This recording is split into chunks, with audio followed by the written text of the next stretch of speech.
In Tehran, it was the return of opposition supporters to the streets, and at times things got ugly. This was the first protest that we'd seen in about 11 days. Let's show you some video that came into the Iran desk. Really tough to put a number on the demonstrators that showed up in downtown Tehran today, but based on eyewitnesses, they put the number at about 3,000. The protesters tried to gather at Revolution Square between 4 and 5 p.m. local time on Thursday night. That's when they were met with a few thousand security forces, and that was a recipe for violence, especially with the government having warned protesters not to come out earlier this week. According to CNN sources on the ground, on numerous occasions there were clashes. Those forces managed to get protesters out of Revolution Square, but they didn't go away. They demonstrated in surrounding areas where there were more clashes. One eyewitness describes a man with a bloody face.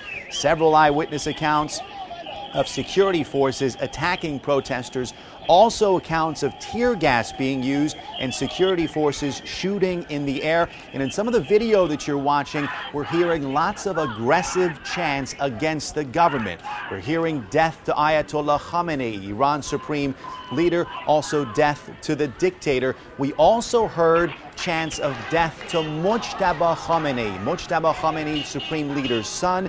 There's been a lot of reports in recent days that he has taken over control of the Basij militia, who we saw brutally crack down on a number of protesters a few weeks ago. Number of times we heard death to Mujtaba Khamenei throughout Thursday. Despite these street protests, the government of Iran has made its position clear. They're not budging. They say the election results will remain the same. They will not be annulled, leaving the opposition leader Mir Hossein Mousavi with very little legal recourse. Reza Sayah at the Iran desk in Atlanta.